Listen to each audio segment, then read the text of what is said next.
Hi everyone, it's Rachel from the Twinkl Home Ed team, and we're back. It feels like we've had a bit of a break unintentionally for these 10-minute chats.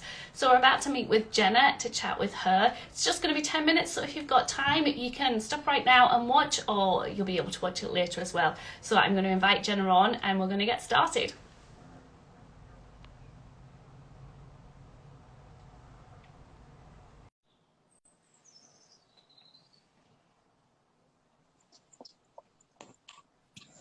Hello, I was the wrong way. Everyone does it. Everyone does it. I'd be surprised if people didn't do it. Have you had a good day? Yes, nice and sunny.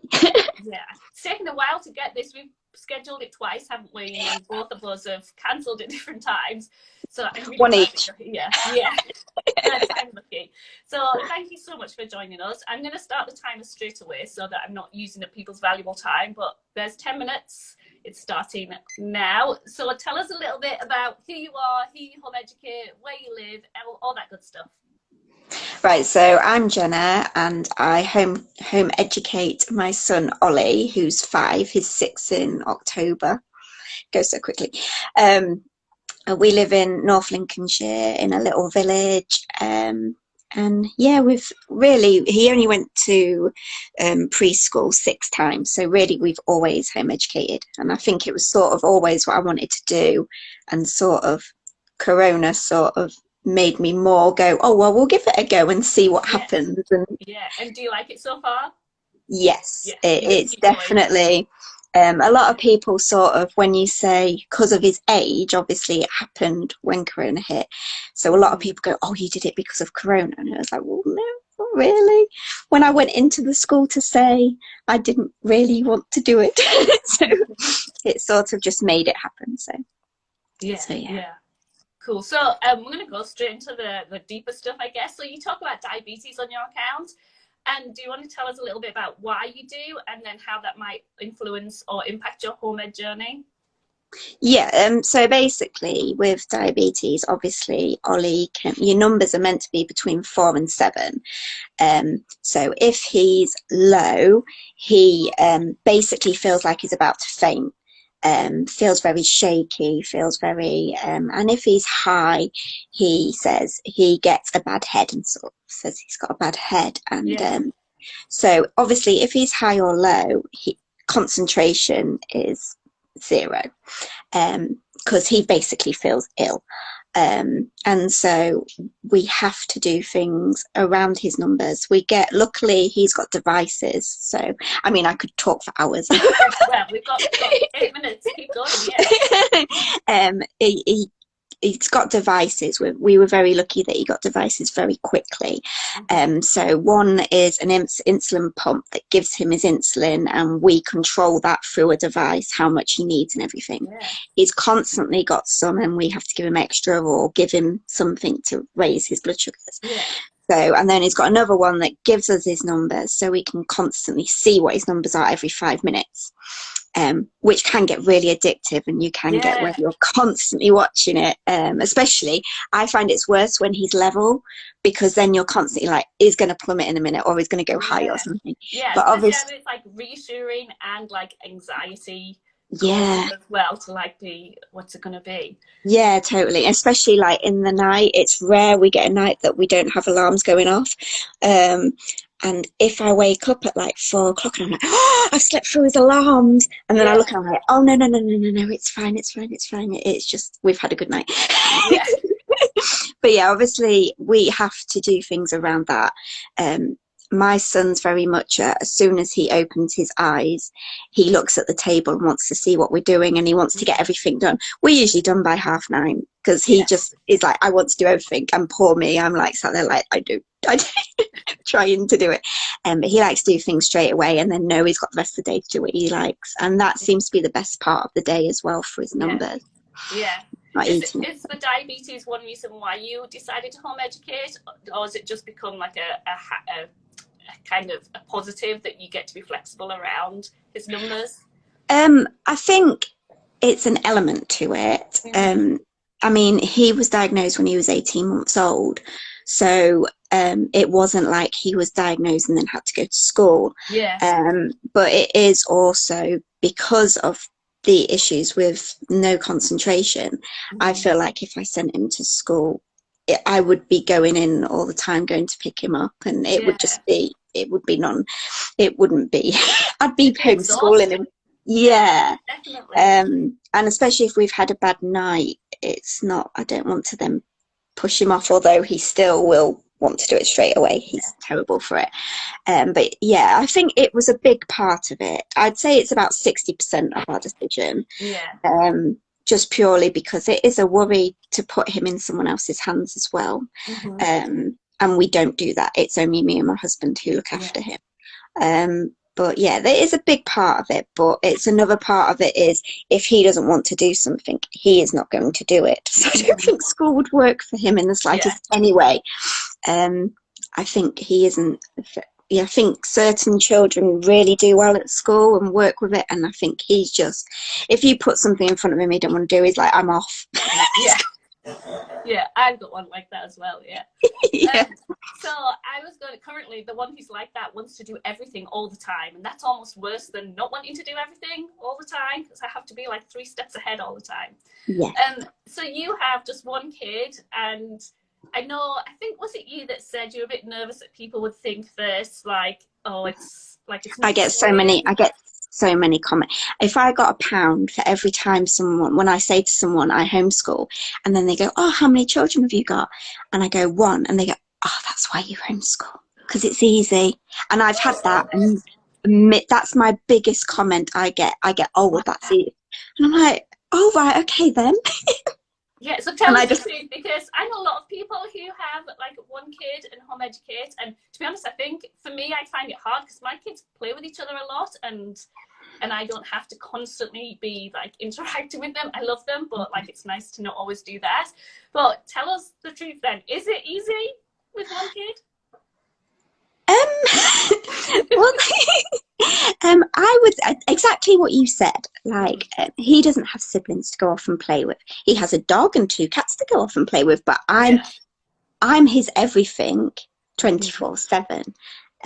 So I think I would love to swap for a day, if you get what I mean, because I don't know how people with multiple children at different levels cope with doing that. I think every journey, no matter what you do, has its pros and its cons. Exactly.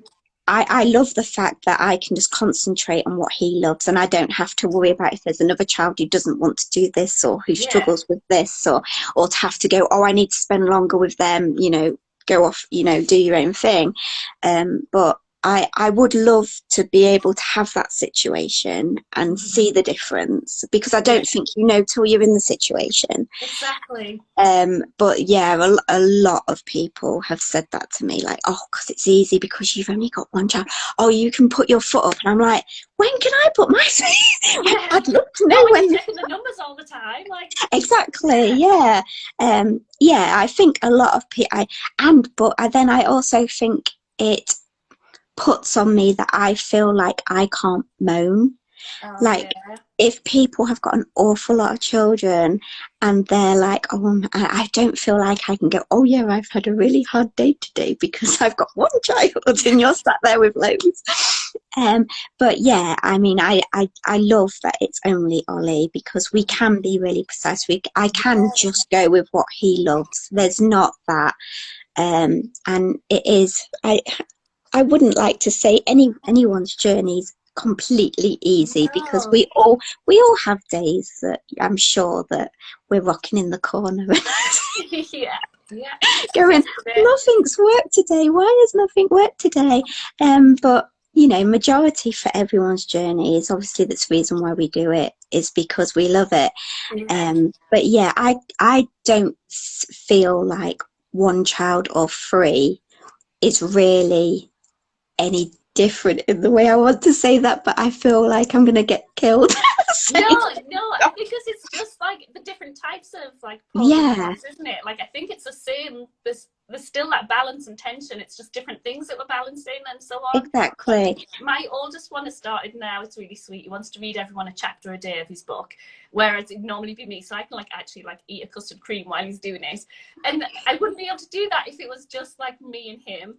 But then Yeah. there's like the sibling arguments that I would quite like not to have sometimes, and it's just different things Yeah. that balance out. So I'm really surprised Yeah. people say that it's easy. I just Oh so many no, of this things about parenting that's easy. yeah, I Yes. get that a million times, millions of times. That's my biggest thing I get is people asking if Ollie's got cancer because his pod looks like what they give children who have had cancer. So that's one of the big things. And then the They other don't ask that thing, in front of him, do they? yeah, yeah, and things like, oh, well, should you be giving him sweets? You get a lot of comments like that you sort of sit there and look as if, can you talk to me when my child's not here, please? It's Oh, rather, that'd be so hard. So I don't know how we've got like 3 seconds left, but I'm going to sneak in another question. okay. So we know it's not easy. What do you feel like you're constantly looking at the numbers, and then you've got to always be on the ball because he wants to get stuck into things, and there's no siblings. What do you get to like relax, or what do you do for self-care during all of this?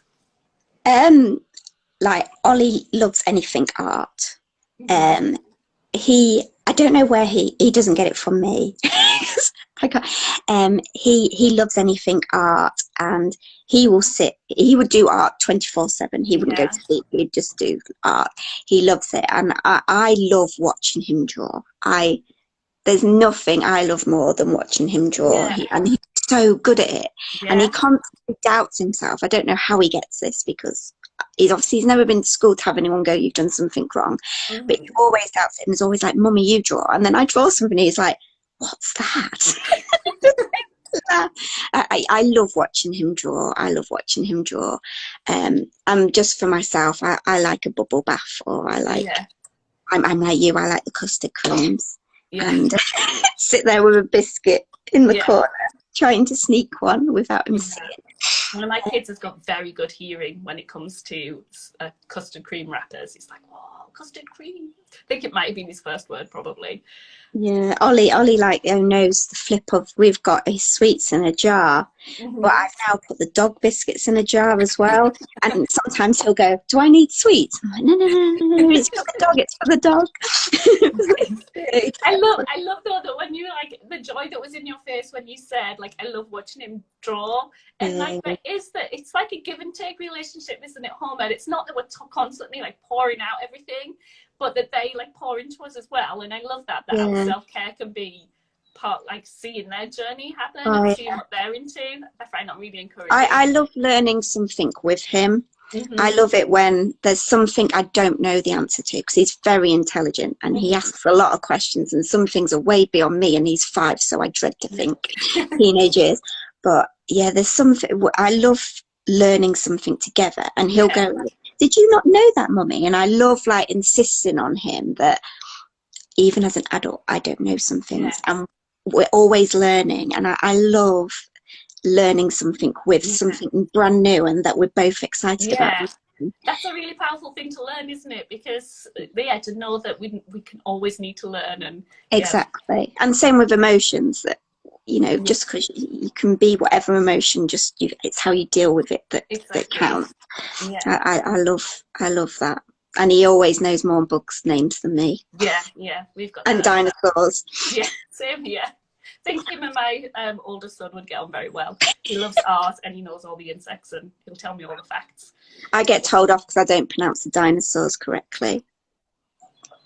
I just call them dino-roars, and then that's it. They get too embarrassed and stop. Big one, the one with the long neck.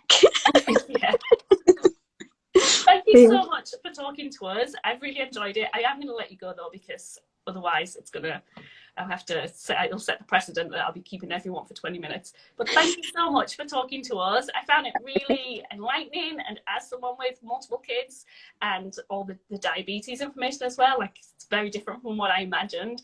But I know you're fine for people to come and ask you questions about diabetes and so on. I'd rather people ask. I like it when someone comes and asks me a question. Yeah, but if they can ask on your Instagram, not in front of your kid, then that's probably the best way.